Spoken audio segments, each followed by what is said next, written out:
외할머니 댁에는 오래된 아궁이가 있었다. 보일러도 없을 정도로 오래된 파란 대문의 집. 사랑방이라고 했다. 명절이면 그 방에 거의 10명이 모로 누워 갈치잠을 자곤 했다. 자다 깨어 조심조심 방문을 나서면 달빛도 햇빛도 아닌 짙푸른 빛이 쏟아지고 있었다. 항상 마당에는 외할머니가 계셨지. 잠자리가 불편하남? 얼른 드러누워서 더 자지 않고 할머니는 아궁이에 넣은 장작에 불이 붙도록 불쏘시개로 불씨를 뒤적이셨다. 그 옆에 앉아 커져가는 불을 지켜보곤 했다. 할머니, 그때 그런 여유가 알아서 오는 게 아니더라고요. 진짜로 여유로워지려면 여유를 내야 한다는 게 가끔은 참 웃기고 또 아파요. 그땐 못했던 생각, 지금은 전할 수 없는 말이 참 더덥기만 하다. 잘 지냈어 난 잘 지냈어 오랜만이야 다음에 또 마주치자 우연히 언제 또 마주치자 우연히 아직도 그래 여전히 그래. 영화가 들리고 음악이 보이는 시간. 안녕하세요. 듣는 영화 24번째 테이크, 저는 지종근입니다. 건우, 승재, 지영씨와 함께합니다. 안녕하세요. 안녕하세요. 네, 안녕하십니까. 지영님이 읽어주신 오프닝은 또 어린 시절 제 경험을 바탕으로 적어본 글이고요. 제 인생의 일부를 똑 떼어내가지고 단편 영화를 만든다면 앞에 이야기를 바탕으로 만들어보고 싶어서 한번 적어봤습니다. 신기한 거는 전날만 그랬던 게 아니거든요. 저는 항상 새벽에 뒤척이다 깼고 방을 나서면 항상 할머니가 땔감을 넣으시다가 식사 준비를 하셨어요. 제가 불편하지 않을까 걱정하시면서요. 네, 할머니가 돌아가시기 전에 그리고 편찮으실 때부터 그 모습을 보지 못했으니까 거의 10년도 더 된 일입니다. 그래서 이번 회차 오프닝이 사실 원래 잘 안 써졌는데 이 일이 갑자기 떠오르면서 갑자기 확 써지더라고요. 그래서 가져와 본 얘기고, 아무튼 뭐 그래서 이번 24화는 오랜만에 듣는 영화 단편선 두 번째 시간으로 꾸며볼까 합니다. 그 중에서도 그 인디그라운드에서 제가 기억하기로는 연간 2번 정도 했었던 것 같아요. 독립영화 라이브러리라는 사업을 지난 몇 년 동안 진행해왔는데요. 지난 2월에 온라인으로 공개되었던 작품들 중 보고 싶은 작품 한 편씩을 골라왔습니다. 지금도 해당 작품들 따로 이제 주제별로 큐레이팅해서 한 2주 정도씩 공개하고 있고요. 그래서 제가 사전에 한번 보고 오시라, 한 편씩 보고 오시라 그랬고, 겹치는 걸 대비해서 또 다른 한 편을 준비해 오라고 말씀을 드렸었는데, 네, 어떤 분이 먼저 하실까요? 저부터 할까요 이번엔? 네. 네. 저부터 해요? 네. 인디그라운드 영화로 꼭 해야 되는 거죠. 그렇죠. 왜요? 아니 보긴 봤는데. 또 안 하셨을까 봐 또. 아니, 보긴 하셨죠? 봤는데. 예. 그러면 이제 먼저 하자면, 제가 고른 작품은, 근데 이게 겹칠 수도 있어요 사실. 지금 미리 겹치나 안 겹치나 한번. 아니요, 그냥 해봐요. 그냥 해요? 네, 그냥 하고 겹치면은 첨언하는 거죠. 뭐 첨언하고 아니면 뭐 다른 거 준비해온 게 있을 테니까. 준비 많이 해오셨죠? 좋습니다. 근데 다른 거 준비가 뭐예요? 그러니까 그냥 한 편 더, 영화. 한 편 더 예. 보고 혹시 만약 겹칠까봐. 그러면 이제 인디그라운드 안에서 보는 거죠? 그쵸. 네. 아무튼 제발 안 겹쳤어요. 그러니까요. 이것도 근데 묘미죠. 사실 위험이. 그렇습니다. 묘미죠. 아무튼 제가 고른 작품은 이상민 감독의 함진아비입니다. 함진아비입니다. 아무튼 원래 욕심으로는 되게 여러 작품들 보고 싶다 이렇게 생각을 했는데 게을러서 그렇게 못했고, 이번엔 이 작품만 보게 되었습니다. 줄거리를 간략하게 이야기 드리자면, 철규라는 인물이 공장에서 일을 하고 있습니다. 그러던 중 옛 친구 영훈이 찾아와서 자기가 결혼을 하니까 함진아비를 해달라 부탁을 합니다. 함진아비 아시죠? 그 결혼할 때 신랑 그 집에서 신부 집에 보내는 함을 지고 가는 신랑의 친척이나 가까운 친구. 그래서 함에는 혼수 예물 따위가 들어가고요. 그래서 오랜만에 만난 친구가 다짜고짜 부탁을 하니까 좀 거절하고 싶어요. 근데 결혼 상대가 과거 친구였던 순이.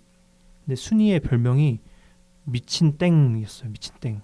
그래서 좀 함진아비를 해주지 않으면 순이가 직접 찾아갈 거라는 경고를 합니다. 그래서 과거에 범상치 않은 인물이었나 봐요. 그래서 철규는 친구 낙균이와 함께 함을 지고 순이네 집으로 향하게 됩니다. 네, 그 이유는 나중에 좀 보실 수 있으면 보시면 좋을 것 같고 그래서 공포 영화예요. 오컬트 영화고 한국형 오컬트 영화고 그래서 로케이션이 울산입니다. 그래서 울산 국제영화제의 지원을 받아서 울산에서 촬영된 작품이라고 합니다. 로케이션이 아주 좋았습니다. 밤에 이제 한물팔러 순인의 동네로 가는데 정말로 사람의 손길이 몇 년간 닿지 않은 것 같은 그런 마을의 모습 그리고 을씨년스러운 분위기가 좀 어떤 그런 으스스한 분위기를 자아내는데 크게 작용했다고 생각했습니다. 그래서 뭐 로케이션 때문만은 아니고 아리에스터 감독의 유전이나 미드소마를 참고한 느낌도 받았습니다. 확실한 것 같습니다. 그랬고 설정상 이제 철규와 낙균이는 과거에 순이한테 뭔가 잘못을 한 것 같아요. 어떤 내용인지 모르겠지만 좀 이상민 감독의 인터뷰를 보니까 함을 약간 죄로서 설정하고 함진아비는 자신의 죄를 짊어지고 가는 사람으로 설정했다고 해요. 그래서 아마 조금만 보더라도 아마 작은 죄를 저지른 것 같진 않아요. 과거에 사실 덮어두고 산다고 그 사실이 뭐 사라지는 것도 아니고 뭐 저희가 자주 이야기했지만 피할 수 없는 그런 거부할 수 없는 공포가 가장 무섭다고 얘기하잖아요. 이 영화도 이제 그러한 공포를 짧은 시간 내에 밀도 있게 그려냅니다. 좀 착하게 살자. 웬만하면 죄 짓지 말고 잘못해도 바로 사과해서 바로 잡고 좀 이렇게 살아야 될 것 같아요. 그래서 이 작품을 고른 이유는 제가 21년도에 서울독립영화제에서 근무했을 때 당시에 출품작이었던 작품들을 좀 볼 수가 있었어요. 그 당시에. 근데 이제 그때 돌림총이라는 영화가 있었는데 제가 이거를 보고 정말 감탄하면서 봤던 기억이 있습니다. 그래서 이 감독의 후속작이 나온다면은 그게 장편이든 단편이든 무조건 봐야겠다는 생각을 했고요. 그래서 함진아비를 골랐고 돌림총에 비하면 아쉽긴 하지만 그런 오컬트 샤머니즘 같은 소재를 우리나라의 전통 문화인 함진아비에 좀 잘 녹여냈다 그런 생각을 했습니다. 그 서독제 갔었죠. 갔다고 한 거 아니에요? 그러니까 그거는 이전 작품인 이전 돌림총이었고 작품. 그 느낌이 마지막쯤에 확실히 나고 참고를 많이 했다는 느낌이 들었어요. 좀 기괴한가요? 그러면? 기괴해요. 많이 기괴해요. 그래요? 좀 약간 불쾌하기도 하고 좀 그런 느낌이 있습니다. 궁금해지네. 근데 15세였던 것 같아요. 아마 그런 작품이었고. 오컬트 하면 한국 오컬트 하면 또 장재현 감독 생각나잖아요. 그죠 맞아요. 좀 뒤를 이을 수 있는 샘플이 될까요? 아예 다른 스타일 같아요. 다른 스타일. 네, 아예 다른 스타일. 조금 더 날것의 공포? 돌림총도 그런 내용이거든요. 그 군대 내용인데 돌림총이니까. 그래서 어떤 돌림총이란 동작이 있어요. 그 군 총 돌리는 그 사람들 뭐라 그러죠? 제식 같은 거. 제식이라기보다 아무튼 그 무슨 행사하는 그쵸 그런 그 행사하는 건데. 병사들 지금 갑자기 생각이 안 나는데 군악 아무튼 그런 느낌 네. 총 돌리는 병사들 있잖아요. 근데 그걸 하다가 다쳐서 행정병이 된 거예요. 근데 다시 하고 싶은 거예요. 연습하는 사람들 보니까. 그래서 그거를 그냥 무턱대고 가서 자기도 하고 싶다 하니까 군대에서는 또 그게 되게 폐쇄적이잖아요. 너 뭔데? 너 행정병 아니야? 뭐 그렇게 또 다툼이 있죠. 근데 이제 그렇게 하면서 그거를 극복하고 이 동작을 잘 성공을 해내느냐 이게 약간 영화의 묘미처럼 보이는데 봤다 저도. 네. 맞아요. 옛날에 봤어요? 봤어요. 예. 저도 돌림총 봤는데 이 그쵸. 돌림총하고 이 함진아비의 스틸컷이 색이 너무 달라가지고 그죠 네, 맞아요. 좀 놀랐어요. 재밌을 것 같아요. 돌림총도 와 그 긴장감을 굉장히 긴장감을 좀 이렇게 일으키는데 굉장히 뛰어나다. 그 인물들이 총을 돌리는 모습 그런 거를 굉장히 딱 클로즈업으로 해가지고 진짜 멋있어요. 멋있게 보이기도 하고 그 유튜브 좀 찾아보니까 그 이 배우들이 이걸 연습하는데 1년이 걸렸대요. 완전히 마스터하는데 1년 동안 모여가지고 총 돌리고 막 그랬던 거죠. 그래서 그런 노력도 좀 엿보이는 그런 작품들 영화였습니다. 돌림총은 그랬고, 그래서 기회가 있으면 꼭 다시 보고 싶은 그런 영화고, 함진아비도 그에 비하면 좀 아쉽긴 하지만 좋았던 영화다. 이 정도로 정리할 수 있을 것 같습니다. 봐야겠네.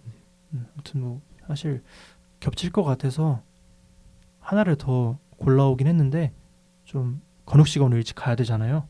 그래서 다음 순서를 건욱 씨한테 넘기겠습니다. 알겠습니다. 네. 저는 메리라는 작품을 골랐고 진승환 감독님이 연출하셨습니다.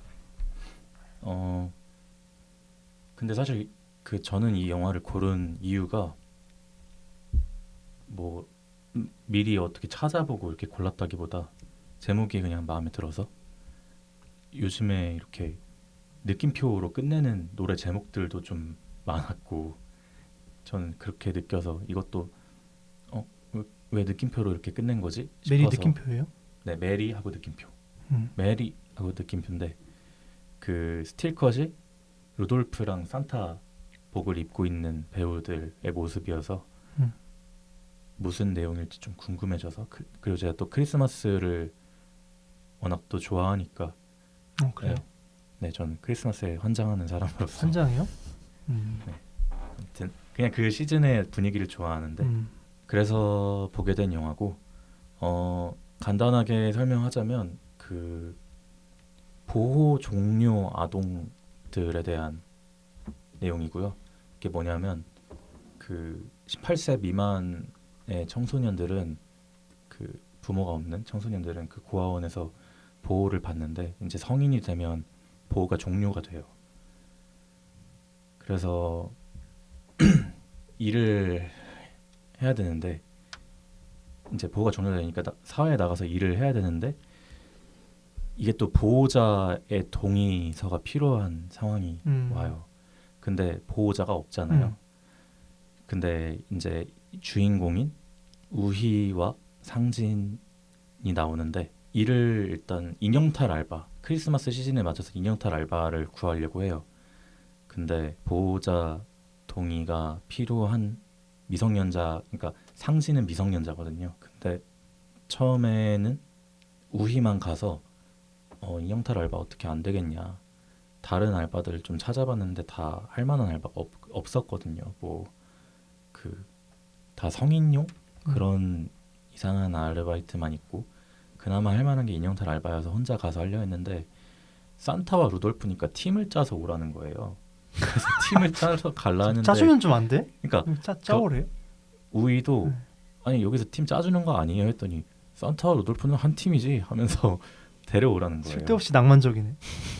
그래서 그 원래는 원래 한 명이 더 같이 사는데 그 친구의 이름이 지금 기억이 안 나는데 그 친구한테 해달라 했는데 그 친구는 다른 일을 이미 하고 있어요. 그래서 어쩔 수 없이 동생인 상진이를 데리고 아르바이트에 갔는데, 일단 데리고 왔으니까 일을 첫날 했어요. 엄청 힘들게. 이게 겨울이고 크리스마스 시즌인데도 인형탈 알바를 하면 저는 해본 적은 없어서 잘은 모르겠는데 엄청 힘들다고 해요. 덥고. 영화 속에서도 그 장면이 나와요. 그 탈 안에 카메라가 들어가 있고 땀을 진짜 뻘뻘 흘리는 둘의 모습이 나오는데 다 하고 나서 이제 그 사장이 야 수고했다, 오늘은 내일부터 돈 다 줄게, 오늘은 반만 줄게 이러는 거예요. 완전 어이가 없는 표정으로 우리가 예? 이렇게 하는데 내가 말 안 했나? 이런 식으로 얼버무리면서 넘어가요. 아니 원래 첫날 수습은 반만 주는 거야. 내가 말 안 했어? 이런 식으로 넘어가서 아니 계약서도 안 썼는데요? 이렇게 하니까 계약서 써야지. 근데 너네 그 청소년도 껴있는 것 같은데 보호자 동의 알지? 이렇게 하는 거예요. 완전 그냥 노리고 한 거죠. 그 사장 입장에서는. 근데 보호자가 없으니까 동의를 받을 수가 없죠. 그래서 어쩔 수 없이 그 고아원이라고 일단 할게요. 그 돌봄센터 그분한테 연락해서 가요. 근데 그분은 이렇게 목적을 따로 말하지 않아도 왜 다시 왔는지를 이미 알고 있어요. 너 그거 사인 필요하지? 전에 미리 나갔던 언니들도 이미 다 했었어. 신청했었어. 해서 받아서 이제 다시 알바를 하는데 근데 이게 단편이라서 제가 어디서 끊어야 될지를 모르겠네요. 거기서 끊으세요. 그럼 여기서 한번 끊어볼게요.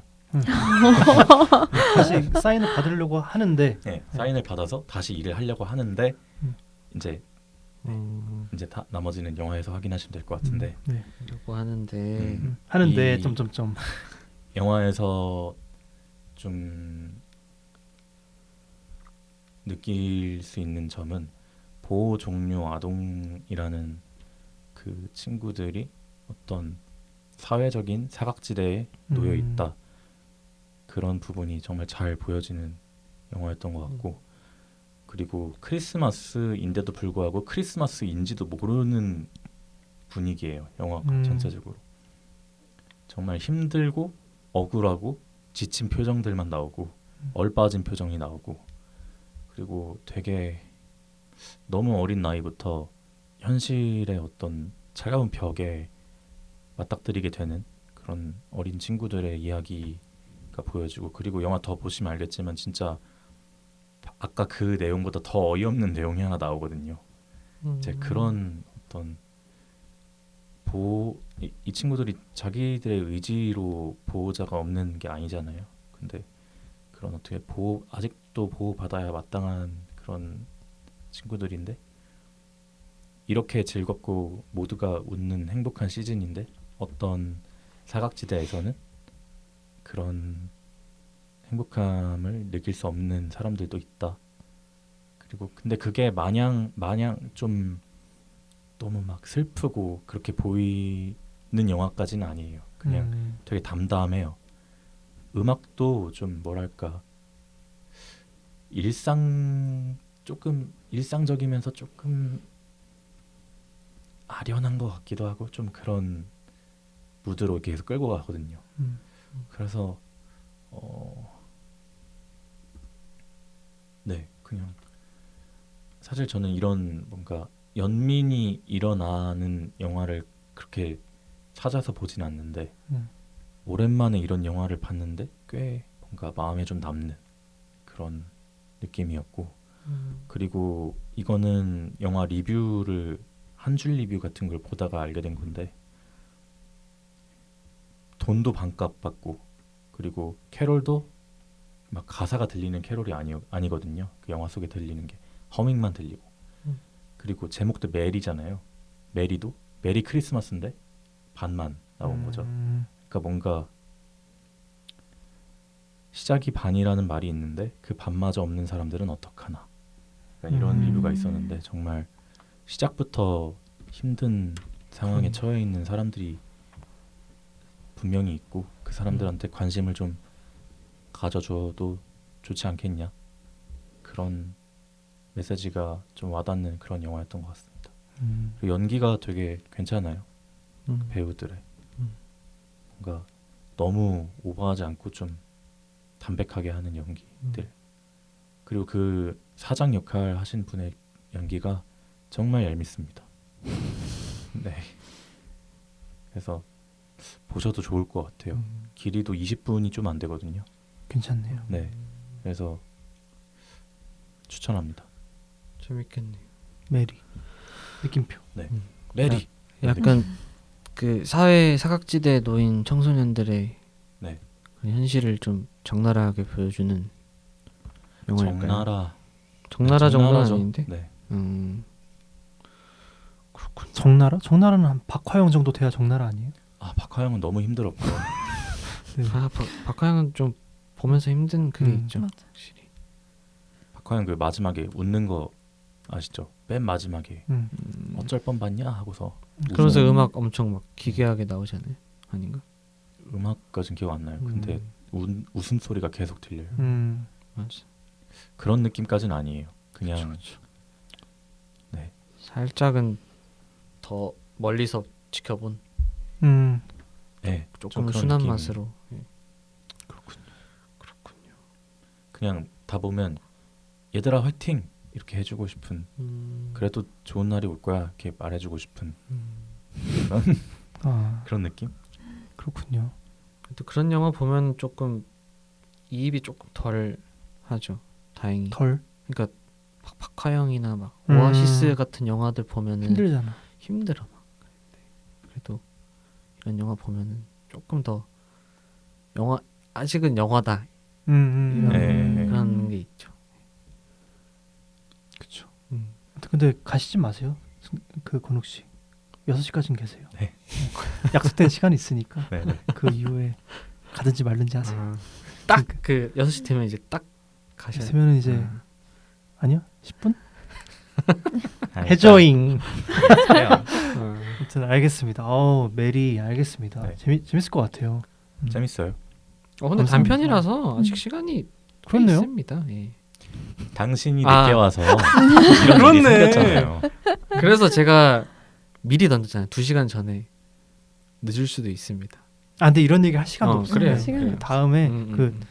얘기하시고 편한 자리에서 제가 얘기하시고 몇 시 올지 맞춰보세요. 이런 느낌으로 했잖아요. 일단 정신은 아님. 아무튼 이제 그러면 지영님이 하실까요? 저는 김선빈 감독의 수능을 치려면이라는 영화를 봤습니다. 와, 큰일 날 뻔했다. 그거 하려고 그랬어요? 이거는 이 영화 줄거리를 말씀드리면 좀비가 있는 시대예요. 좀비가 있는 한국이죠. 한국에 이제 좀비가 나타난 상황인데 수능을 봐요.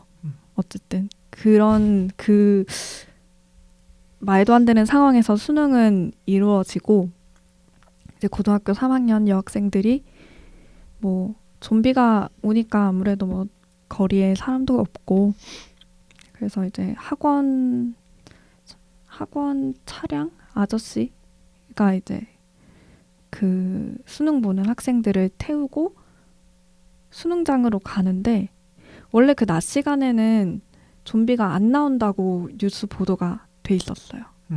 근데 그 일기예보처럼? 네. 좀비예보. 그 좀비가 이제 그 좀비가 너무 많이 출연하니까 이제 뭐 연구를 했나 봐요. 이건 저의 그냥 추측이에요. 일상적인 세계가 네. 아니구나. 근데 이제 좀비는 밤에만 나온다라고 이미 전제가 되어 있었는데 이 운전을 하다가 아저씨가 운전을 하다가 사고가 나거든요. 그래서 뭐야 이러고 나갔는데 좀비에 물려요. 아침인데. 네, 아침인데 아침형 이제 좀비. 수능을 보러 가는 그 아침에 좀비에 물립니다. 그러면 이제 그 차 안에는 학생들밖에 안 남은 상태에서 수능을 보러 가야 돼요. 이 친구들은 더 이상 이 시험 치는 거에 너무 질려버리고 이제 또 다른 꿈을 찾아서 가야 하는 그 좀비가 있는 시대임에도 불구하고 그 꿈을 찾아서 가야 하는 학생들이기 때문에 이 수능장으로 가야 한다는 일념 하나로 면허증도 없는데 운전을 해서 가요. 그러면서 이제 생기는 좀 재밌는 에피소드들을 담은 그런 영화여서 되게 가볍고 재밌게 봤던 것 같아요. 네. 재밌었어요. 교육 현실에 대한 비판도 있는 거네요. 이런. 그렇기도 한 것 같아요. 근데 이제 교육 현실이라고 좀 한정지어서 얘기를 하기보다는 현생. 네, 이게 이런 상황에서도 네, 또 고3이라기보단 그냥 저희 또래 청년들이 좀 뭔가 되게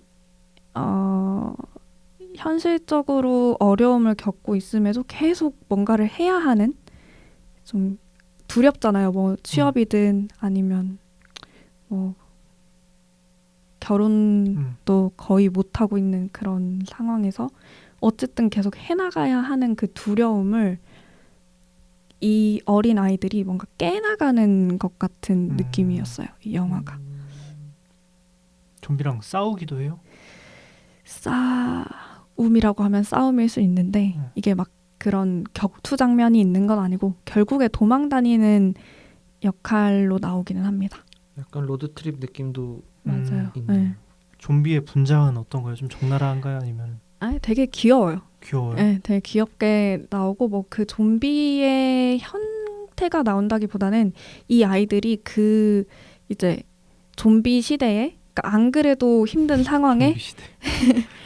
안 그래도 힘든 상황에 수능장까지 운전해서 가줄 기사까지 잃은 뭔가 그 상황을 어떻게 그 해결해 가는지 좀 그런 게 좀 재밌게 표현이 된 것 같습니다. 무서워할 겨를도 없는 거네요, 사실. 무섭지 않아요. 무섭지 않고 사실 이 영화를 고른 이유는 저희 친동생이 수능을 봐가지고 네, 작년에 고3이어서 이제 지금 대학 생활을 하고 있는데 뭔가 좀 동생이랑 같이 봐도 재밌겠다 싶은 그런 영화였습니다. 확실히 가장 최근에 봤었던 친구니까. 그러니까 그렇다고 이 영화가 뭔가 교훈을 막 전해준다라기보다는 그 아이들이 같이 그 수능장으로 가면서 하는 이야기들이 되게 재밌어요. 뭐 좀- 좌충우돌 네, 이런. 그 캐릭터들이 다 달라가지고 그래서 그런 게 좀 재밌. 막 그런 얘기 컴싸 생겼냐 이런 거 하는 거. 아니요, 이제 한 친구는 공부는 안 하고 계속 먹거든요. 계속 막 간식 이제 집중력 높아지려고 막 간식 같은 걸 먹는데 그거 먹었다고 시험 잘 보냐, 막 요런 그런 그때 할 수 있는 농담들이 좀 재밌었습니다. 좀비 영화 치고 꽤 아기자기하네요. 네, 그러니까 네, 약간 맞아요. 워킹데드 이런 것을 좀 생각했는데 엄청 귀엽게 만들었나 봐요, 그냥. 엄청 귀여운 영화예요. 작품 감독 이전 작품들도 꽤 아기자기하네. 누군데요? 소년탐정 양수린 뭐 이런 느낌. 약간 이런 느낌. 감독님 감독님 네 성함이요? 네, 감독님의 이름. 김선빈 김선빈. 감독님이십니다. 고백할 거야. 약간 좀 아기 들어본 것 같아. 그 느낌표 전체적으로 아니에요? 좀 아기자기한. 느낌표 없어요. 느낌표 없어. 그래요? 근데 저도 뭔가 되게 귀여워 보여서 이거를 볼까 했었거든요. 그렇군요. 알겠습니다. 재밌을 것 같은데요. 네, 재밌었어요. 그냥 좀비 영화 가볍게 재밌으니까. 가볍지만 또 재밌는 그런 영화였습니다. 좀 약간 그 뭐랄까 좀 활기찰 것 같아요. 활기차고 맞아요. 통통 튀고 그런 매력이. 원래 다른 영화 2편을 더 봤는데 이게 그 단편 영화를 고를 때 좀 무겁지 않은 영화를 보고 싶었어요. 그래서 그게 고른 것들 중에 그나마 좀 재밌었던. 다른 영화는 뭐 보셨어요? 다른 거는 그 정승훈 감독의 금사빠 봤고 그리고 감독님 성함이 생각이 안 나는데 알록달록이라는 그 어린 아이에 대한 이야기를 봤습니다. 그랬군요. 네. 그렇습니다. 나중에 기회가 있으면 꼭 보고 싶네요. 네. 수능을 치려면. 수능을 치려면. 재밌네요. 좋습니다. 이거 아직 하지 않나요? 수능을 치려면? 네. 그러니까 이 하고 있어요. 녹음 날 기준으로는 아직 하고 있습니다. 네, 그렇네요. 그렇습니다. 아무튼 승재 씨는 네. 어떤 영화 보셨나요? 저는 50cm라는 영화를 가져왔고요. 사실 이 영화는 한번 인디그라운드 상영관에 나오기 전에 한번 봤습니다. 국민대학교 졸업영화제 제가 한번 가서 봤던 영화인데 저한테 한번 같이 갈지 물어보지 않으셨어요? 네, 근데 혼자 갔죠 제가. 그쵸, 그냥 제가 안 결국.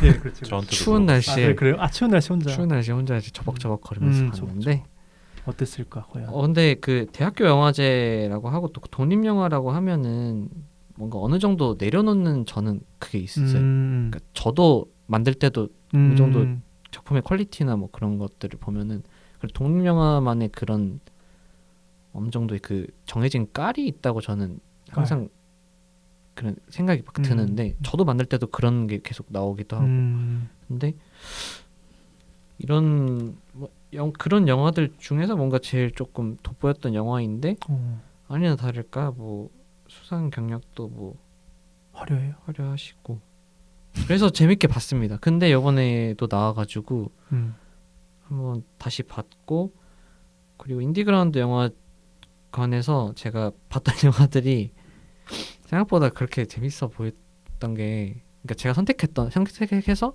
20분 투자하고 봤는데 그냥 그랬다라는 게 몇 편 있어가지고 뭔데요? 아예 말 안 해도 돼요. 네. 그래서 가져왔습니다. 그래서 다시 한번 봤는데 또 재밌었고 영화 줄거리 자체는 단순합니다. 그냥 퀴어 장르의 영화를 띄고 있고 그 장르를 띄고 있고 시각장애인인 주인공과 어떤 한 친구가 같이 사귀는 사이인데 이제 그 가영 시각장애인 가영과 그녀의 애인 이제 은정이 이제 있는데 둘이 이제 마라톤을 준비를 해요. 그래서 주체는 가영이라고 볼 수 있죠. 이제 가영이 근데 앞을 볼 수 없으니까 은정이 약간 서포트 해주는 느낌으로 손을 끌어주는 느낌으로 이제 같이 마라톤을 달리기를 하는 거죠. 이제 그러면서 이제 다투는 과정을 그린 영화인데 생각보다 그 영화의 그 비주얼 자체가 엄청 좀 괜찮았다는 생각이 들었고요. 영화 비율 자체도 약간 16대 9 사이즈가 아니라 약간 4대 3 비율로 해서 조금 더 몰입감 있게 보였던 점이 있었고 이들이 뭔가 그런 신체적인 그런 한계와 좀 사회적인 그런 한계를 딛고 서로의 그런 다툼으로써 나중에 좀 극복하는 과정이 저는 감명 깊게 느껴졌습니다. 그리고 제일 뭐라 해야 되지? 그 좀 재밌게 느껴졌던 장면이 서로가 이제 어떻게 보면 좀 애정씬 같은 그런 장면인데 뭔가 그런 초반에 많이 다퉈요. 막 시각장애인인 가영 같은 경우는 이제 뭐 이게 왜 안 돼? 뭐 이런 식으로 이렇게 막 하는데 은정 같은 경우는 당연히 안 되지. 뭐 이런 식으로 이렇게 막 이렇게 좀 이렇게 사회적으로 이렇게 뭔가 현실에 좀 부딪히는 게 있는데 그리고 이제 후반부에 가서 이제 좀 뭔가 좀 짜맞추죠 퍼즐을. 그러다 보니까 이제 뭔가 화합을 하는 장면이 나오는데 거기서 이제 특이했던 게 카메라가 렌즈가 달려 있잖아요. 그리고 이 카메라 본체가 있는데 렌즈를 떼서 이렇게 촬영한 느낌이 들더라고요. 그래서 뭔가 저의 기준에서는 이 가영의 시각으로 뭔가 보여진 세상이라는 생각이 들었어요. 그리고 배경이 샤워실, 그러니까 화장실이었는데 샤워를 하면서 엄청 뿌했어요. 그 연기로. 근데 카메라 렌즈를 떼고 카메라 본체로 이제 촬영하다 보니까 카메라도 물론 그래서 흐릿해 보이죠. 피사체가 잡히지 않으니까. 그래서 시각장애인인 그 가영의 시선으로 이제 보여진 세상이 뭔가 장면 자체도 꽤 좀 참신하다라는 생각이 들었고 임의적으로 봤을 때도 뭔가 이런 우리가 마냥 그냥 이 시각장애인의 삶이 불편할 것이다라고 생각했는데 이런 사람들의 세상이 얼마나 다른 사람들과 또 이질적이고 우리가 공감할 수 없는 세상일 수도 있겠다라는 생각이 많이 들었죠. 그러니까 우리가 공감을 한다고 하지만 우리가 그냥 마냥 불편하겠다라고 생각을 했지만 또 그건 아주 극히 일부분이고. 네, 그렇죠. 네. 그런 생각이 들었고 많은 좀 생각을 하게 된 영화입니다. 그렇다고 영화가 엄청 스토리적으로 막 어렵진 않았고 단편 영화로서의 딱 기승전결을 딱 갖춘 영화였다고 생각을 했습니다. 스틸 컷을 봤는데 조금 약간 일본 영화 같은 느낌도 조금 네. 나고 예뻐요. 그 네. 화면이 좀 이쁘게 담긴 것 같아요. 네. 그리고 시각장애인 역할을 하신 이제 가영 역할을 하신 배우님이 굉장히 엄청 또 그 실제 장애가 있으신 배우가 아닌데도 그래요? 네. 지금 봤는데 있으신 분인 줄 알았어요. 네. 그래서 재밌게 봤어요. 예전에 그 한지민 배우도 릴루미노라는 작품에서 그 시각장애인을 연기한 적이 있었거든요. 약간 그런 느낌인 것 같아요. 네. 그게 되게 힘들다고 하더라고요. 그렇게 연기하는 것도 조심스러운 부분도 있고. 그렇죠. 조심스러운 게 맞는 것 같아요. 아무래도 그러니까 뭐 아까 뭐 우리가 다 알 수 있는 부분도 아니고 사실 그런 부분도 있고 그렇다 보니까 예전에 청각장애인을 캐릭터로 다룬 영화를 학생 때 한번 만들었었는데 만들면서 계속 아쉬웠던 게 내가 이 사람들의 세상을 이해할 수 있는데 이해하는 척하면서 영화를 만드는 게 이게 위선적인가? 라는 생각이 들었어요. 근데 이런 영화를 보고 뭐 우영우는 조금 가볍게 다운 드라마긴 하지만 그것도 꽤 심도 있게 다뤘던 영화라고 생각을 하고 그런 영화들 보면서 뭔가 그들의 세상을 이해하는 게 꽤나 배려심이 필요하고 또 심도 있는 작업이 필요한 거지 않을까라는 생각을 계속 하게 됐던 것 같습니다. 네. 배우분 되게 마스크가 익숙한데요. 이진아 배우 말씀하시는 거죠? 네. 여러 작품 출연하셨더라고요. 그렇군요. 아무튼 재밌게 봤습니다. 인디 영화, 좋네요. 인디 그라운드에도 이렇게 상영이 될 줄도 몰랐는데 음. 찾아보다가 나와서 다시 또 봤습니다. 저도 작년에 여름에 정동진 가서 봤던 영화가 올라와 있고 그렇더라고요. 이번에 다시 보면서 좋았습니다. 좋았고 그리고 그 이 사업이 사실 뭐 저희가 뭐 당연히 광고를 받고 하는 것도 아니고 그냥 이런 게 있어가지고 단편 좋은 단편을 볼 수 있는 좋은 기회다 생각해서 저희도 접하는 거고 그런 거니까 앞으로도 아마 계속 할 것 같아요. 그러니까 조금 단편 영화 관심 많으신 분들 볼 수 있는 창구가 많이 없기 때문에 이런 거 할 때 챙겨서 보시면 좋을 것 같습니다. 아무튼 그렇습니다. 생각보다 딱 맞춰서 끝났네요. 그러게요. 아무튼 저희는 또 5월에 방송해서 4월 말이죠. 그렇더라고요. 그치 4월 말일이더라고요. 그때 방송해서 4월에 방송이 3번입니다. 그래서 4월 한 번 더 찾아오도록 하겠습니다. 네. 감사합니다. 감사합니다. 가시죠. 안녕. 안녕.